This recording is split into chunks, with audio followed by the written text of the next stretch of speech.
पिंपरी चिंचवडच्या जाधववाडी गावात गणेश जाधव नावाचे एक साधे प्रामाणिक शेतकरी राहत होते।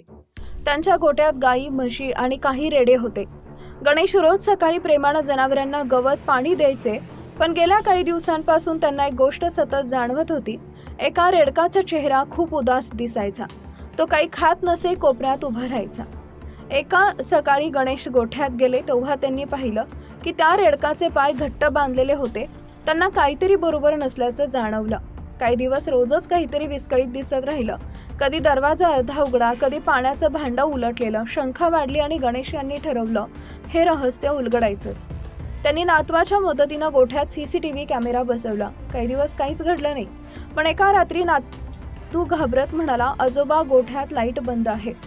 गणेश लगेच तिकडे धावले। गोठ्याची कडी आतून लावलेली होती आणि पत्रा उचलल्यावर कुणीतरी पळून गेल्याचं दिसलं। दुसऱ्या दिवशी सीसीटीव्ही फुटेज पाहिलं आणि थरकाप उडाला। फुटेजमध्ये एक तरुण दिसत होता, काळ्या कपड्यात, चेहरा झाकलेला। तो गोठ्यात शिरतो, रेडकाचे पाय बांधतो आणि त्याच्यावर अमानुष वर्तन करतो। गणेश आणि त्यांचा नातू काही क्षण शांतच बसले। हे दृश्य पाहून त्यांचं मन हेलावलं। त्यांनी तात्काळ फुटेज पोलिसांना दिलं। चिखली पोलिसांनी कारवाई करत त्या तरुणाला अटक केली। तो गावातच राहत होता आणि त्याच्या वागण्यात आधीपासून विचित्रपणा होता। चौकशीत त्यानं अपराधीपणाची कबुली दिली। गावात ही बातमी वाऱ्यासारखी पसरली। सगळीकडून संताप व्यक्त झाला।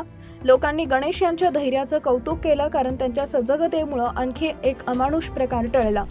गणेश मात्र काही दिवस शांत राहिले। त्यांना मनात एकच विचार होता, जनावरं माणसांवर अवलंबून असतात, आपण त्यांचं रक्षण करायला हवं। मग त्यांनी गावात एक बैठक बोलावली आणि सगळ्यांना सांगितलं, प्राणी बोलू शकत नाहीत, पण आपण त्यांचा आवाज बनलो पाहिजे।